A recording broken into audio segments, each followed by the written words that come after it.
This video isn't aimed at people with serious skin conditions who might need to use some of the chemicals that I'm going to talk about today. That said, let's get started with this video.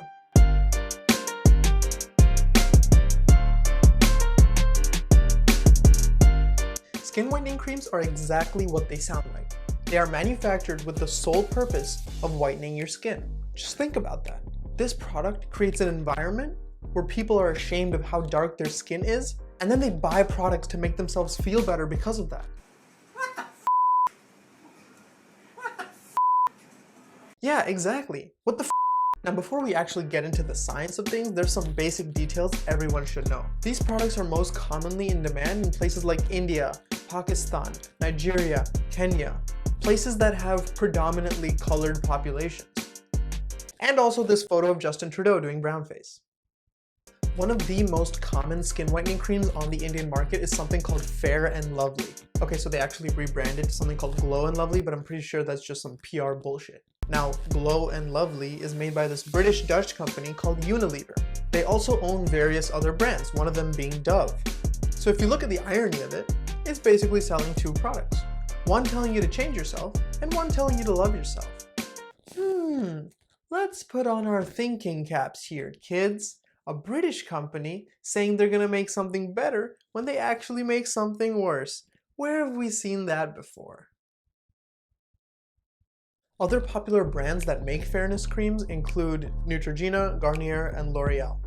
You can literally go on Amazon and find that quite a few of these are sold in the US right now, along with this cat butt tissue holder, which is somehow perfect if you want to make your cat jealous.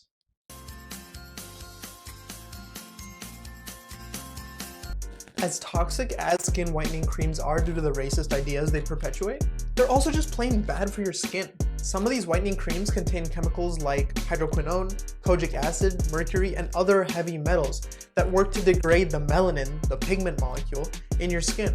They do this by inactivating the enzyme tyrosinase, which is very important to making melanin. Okay, so I'm sure that just flew over your head. Melanin is the protein that actually gives your skin its color.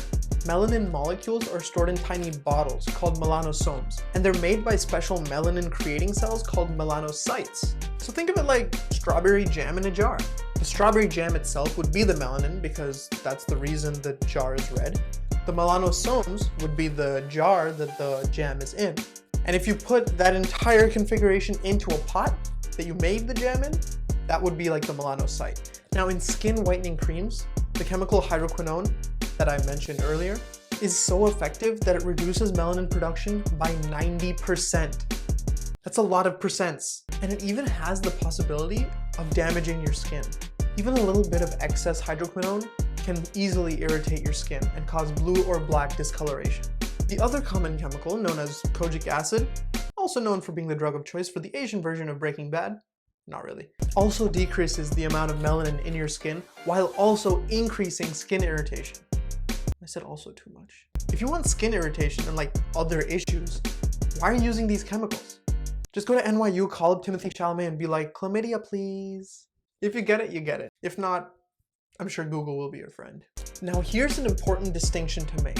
Kojic acid is often used in like dark spot creams, which is fine if you have like scarring or some other skin disorder or something like that, and you need treatment.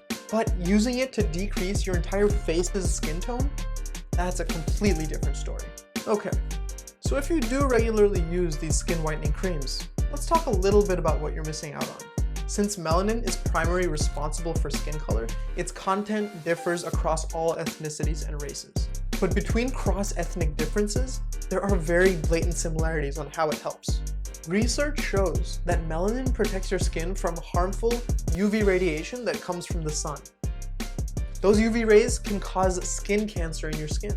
Studies even show that people with more melanocytes, or melanin-making cells in their skin, are less likely to be diagnosed with skin cancer in the first place. This explains why countries with predominantly white populations, like Australia, New Zealand, Norway, Denmark, and other whitey-tidy countries, have the highest rates of skin cancer in the world.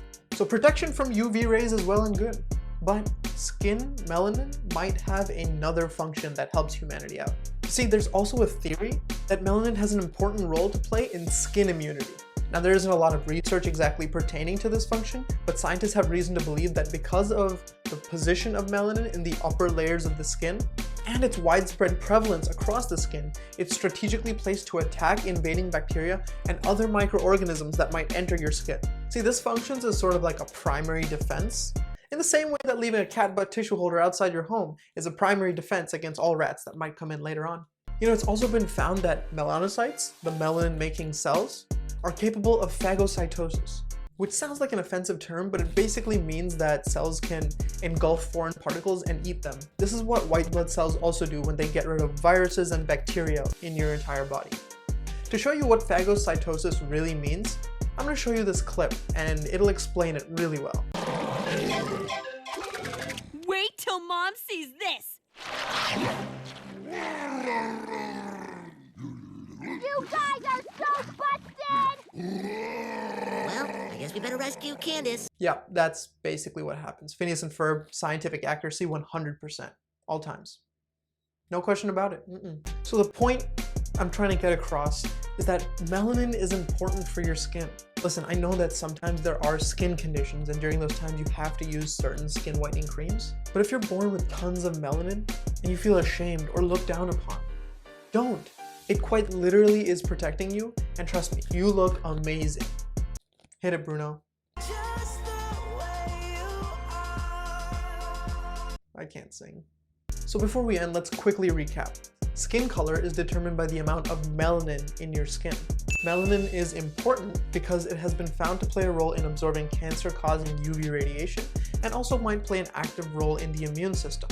But skin whitening creams, which are a huge part of the beauty industry in Asian and African countries, aim to degrade melanin with the use of chemicals like hydroquinone and kojic acid, which can cause a bunch of brutal side effects. You know, it's ironic. In these Asian and African countries, everyone's trying to lighten their skin tone as much as possible. Meanwhile, white people are trying to tan as much as possible. You see, this is a multi-billion-dollar industry that revolves around making you feel bad about yourself. So why buy into these products? Instead, just go on Amazon and get yourself one of these cat butt tissue holders. You'll feel much better. That's all for this episode. Thank you everyone for watching. This has been Big Brain Time. Guys, I'm serious. It's real. It's so real. Like, I feel like I should blur that out.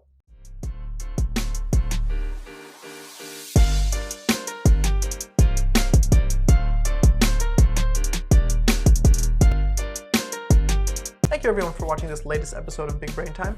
I'm gonna keep stroking this cat like an evil genius, but feel free to just chill out. Press the subscribe button right over here. You can watch any of the 2 videos up here. What else? You can like the video if you liked it. You can dislike the video if you disliked it. Please don't. Make sure you share this video with as many people as possible. What should we name this cat?